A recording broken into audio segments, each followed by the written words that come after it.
Bhagavad Gita 8.20 Parastasmat tu bhavonyo vyakto vyaktat sanatanaha yah sa sarveshu bhuteshu nashyatsu na vinashyati. Parastasmat tu bhavonyo. There is bhava, there is another nature, parastasmat. Another paras, transcendental. Vyakto vyaktat sanatanaha, beyond the manifest and the unmanifest nature.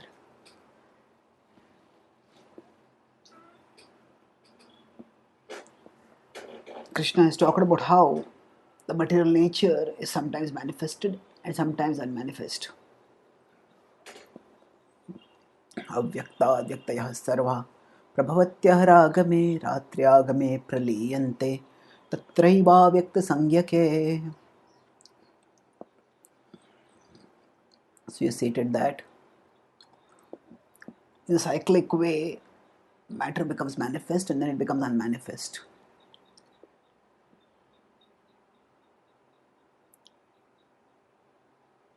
So here he is stating that the matter which is unmanifest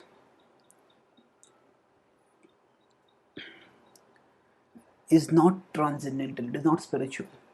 So the spiritual reality exists beyond the manifest matter and the unmanifest matter.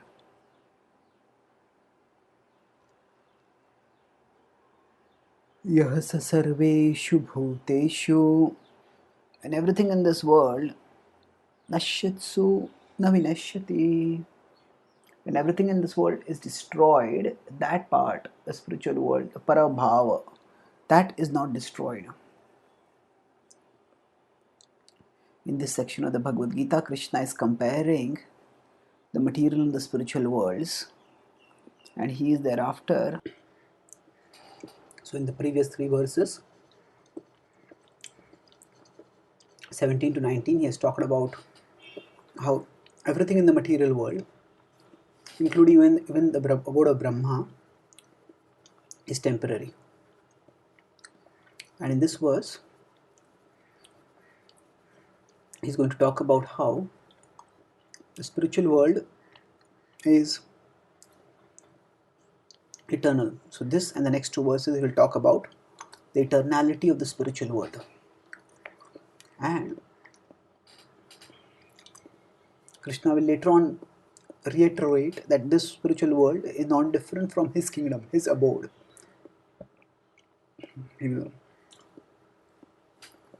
talk about that in 8.22. Let's focus on the essential point of this verse. Here Krishna is stating that actually the spiritual world is different from the material world in both the manifest and the unmanifest state.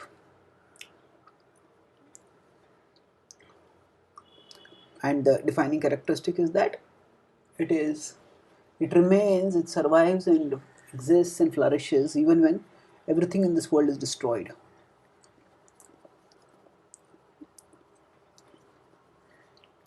The word manifest and unmanifest can in different contexts refer to different things. We'll see how in 8.22 Krishna uses the word unmanifest to refer to the spiritual world, whereas the same word avyakta, which is used here, refers to the material things which are not manifest to the senses. So now avyakta can refer to two things even at the material level. So broadly, subtle matter as contrasted with gross matter is also avyakta. Subtle matter is also temporary, is also unmanifest to our senses, and so it can also be called avyakta. And that means the mind, the intelligence, the ego, these cannot be perceived with our senses. In that sense, they are unmanifest. And gross matter also goes into an unmanifest state during the during the intermission between two phases of between two creations. That is gross matter also in an unmanifest state. That means it still has the potentiality to manifest in multiple forms that are perceived and multiple attributes perceivable by the various senses, but it is presently in an unmanifest state.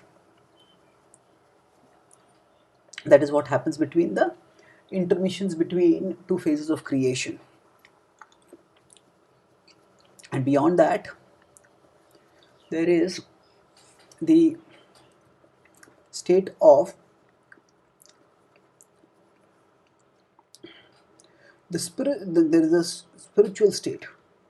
So spiritual is also unmanifest, and it is unmanifest to the senses, and it is not in phases. It is always unmanifest to our senses. And we may say this even subtle matter is also unmanifest to our senses.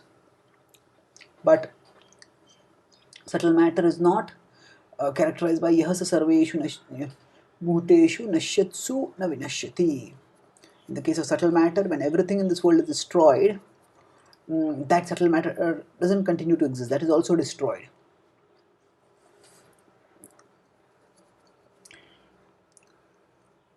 The senses are useful on the spiritual path for the purpose of engagement, not for the purpose of perception or learning primarily. Spiritual reality is not perceivable with our senses, and so in that sense it is fundamentally different from material reality, especially gross material reality.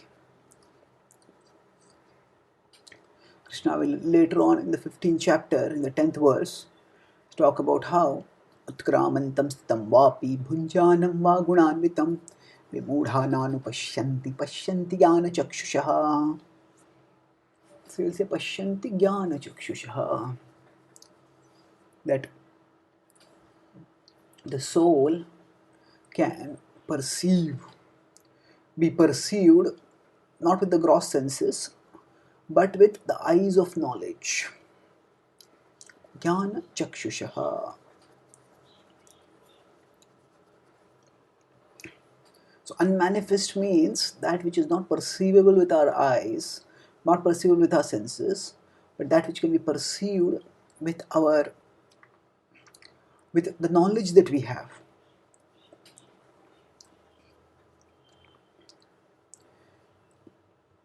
The spiritual is indestructible. That is one of its defining characteristics. It is also invisible, but it is not unattainable. It can be attained by purification, by elevation of consciousness, which we will talk about, which will be talked about in the Bhagavad Gita in the subsequent verses and the subsequent chapters. Here Krishna is continuing from what he spoke in 8.16.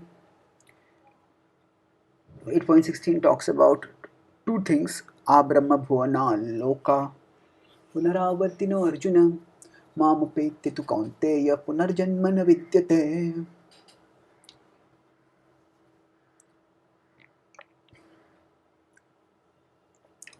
So first half of this verse talks about 18.16. So 8.16 A and B talks about